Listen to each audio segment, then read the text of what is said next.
গোপন সূত্রে পাওয়া খবরের ভিত্তিতে সোনামুড়া থানার অন্তর্গত কমলনগর এলাকায় যৌথ অভিযান চালিয়ে প্রায় 200 কেজি শুকনো গাঁজা উদ্ধার করেছেন বিএসএফ এর 81 নম্বর ব্যাটালিয়ন ও সোনামুড়া থানার পুলিশ।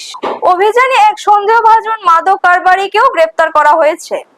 অভিযানে নেতৃত্ব দেন সোনামুড়া থানার ওসি তাপস দাস। তার সঙ্গে ছিলেন সাব ইন্সপেক্টর শুভঙ্কর দেববর্মা, রাকেশ দেবনাথ এবং বিএসএফ এবং টিএসআর জওয়ানরা।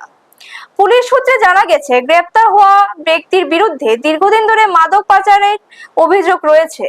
অভিযান শেষে উদ্ধার হওয়া গাঁজা ও অভিযুক্তকে সোনামুড়া থানায় নিয়ে আসা হয়।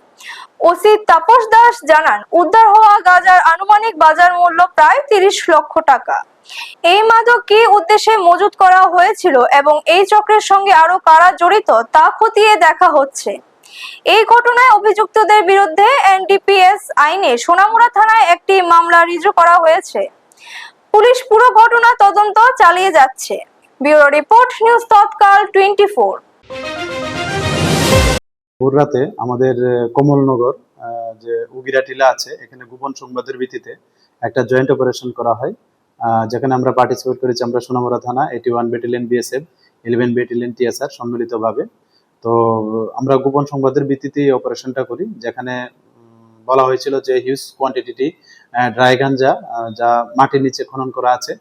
তো আমরা এই খবরের সত্যতার জেরে আমরা ভোর রাতেই আমরা ওনার একজন ড্রাগ পেডলার বাড়িতে রেড করি এবং রেড করে মাটির নিচ থেকে আমরা 4টি ড্রাম যা মানে শুকনা গাঁজা ভর্তি উদ্ধার করি এবং এগুলি ওজন করলে দেখা গেল এগুলি সর্বমোট ওজন 199 কেজি 710 গ্রাম। এবং আমরা সমস্ত আইনি পদ্ধতি মেনে এগুলি আমরা সিজ করি এবং যিনি বাড়ির মালিক, যিনি ড্রাগ পেডলার, আমরা ওনাকেও গ্রেপ্তার করি এবং এ নিয়ে আমাদের সোনামুড়া থানাতে একটা এনডিপিএস দ্বারা মামলা নেওয়া হয়েছে ওনার এগেইনস্টে। আপনারা দেখছেন নিউজ তৎকাল 24।